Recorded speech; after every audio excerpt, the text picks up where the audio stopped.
తిరుమల పవిత్రతను కాపాడటంలో కూటమి ప్రభుత్వం రాజీలేని పోరాటం చేస్తోందా? అసలు పెంచులయ్యను 2021లో టీటీడీలోకి తీసుకువచ్చింది వైసీపీ ప్రభుత్వం కాదా? వైవి సుబ్బారెడ్డి భూమన హయాంలోనే అతను పరకామణిలో పాగా వేశారా? లోక్ అదాలత్ పేరుతో సెటిల్మెంట్ చేసి నొక్కిపెట్టింది ఎవరు?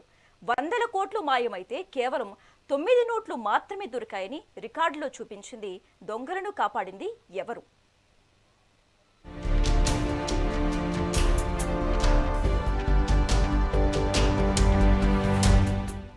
గత వైసీపీ ప్రభుత్వ హయాంలో దేవుడి సొమ్మును దోచుకున్న దొంగలతో సెటిల్మెంట్లు చేసుకుంటే కూటమి ప్రభుత్వం ఆ దొంగలను కటకటాల వెనక్కి పంపుతోంది. తాజాగా పరకామణిలో దొరికిపోయిన పెంచలయ్య అనే వ్యక్తి నియామకం గురించి, అతను చేసిన చోరీ వరకు ప్రతి అంశంలో వైసీపీ బురద జల్లే ప్రయత్నం చేస్తోందని కూటమి నాయకులు అంటున్నారు.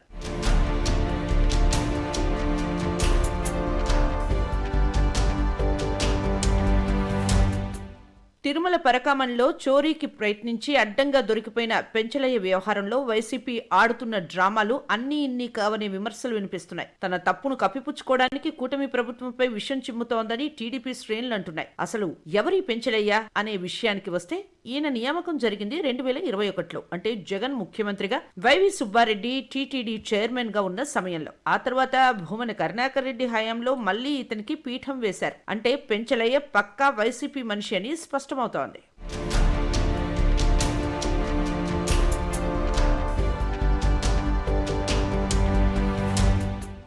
కూటమి ప్రభుత్వం అధికారంలోకి వచ్చాక టీటీడీ చైర్మన్ బిఆర్ నాయుడుకు పెంచలయ్యపై ఫిర్యాదులు అందాయి. వెంటనే విజిలెన్స్ నిఘా పెట్టాలని ఆదేశించారు. ఫలితంగా జనవరి 11, 2025న 100 గ్రాముల బంగారు బిస్కెట్ కొట్టేయబోతూ అడ్డంగా దొరికిపోయాడు. కూటమి ప్రభుత్వం వైసీపీలా సెటిల్మెంట్ చేసుకోలేదు. వెంటనే కేసు పెట్టి అరెస్టు చేసి జైలుకు పంపింది.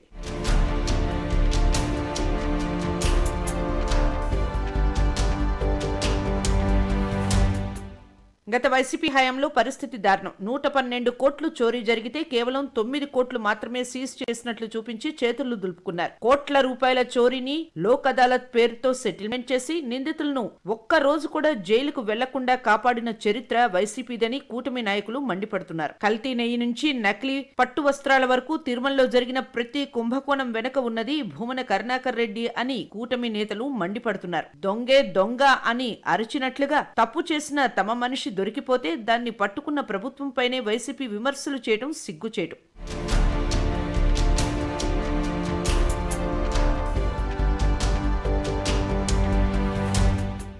స్వామివారి సొమ్మును దోచుకున్న వారిని వదిలే ప్రసక్తే లేదని కూటమి ప్రభుత్వం తేల్చి చెబుతోంది. గతంలో లాగా చెట్టు కింద పంచాయతీలు ఇకపై నడవని, చట్టం తన పని తాను చేసుకుపోతుందని స్పష్టం చేస్తోంది.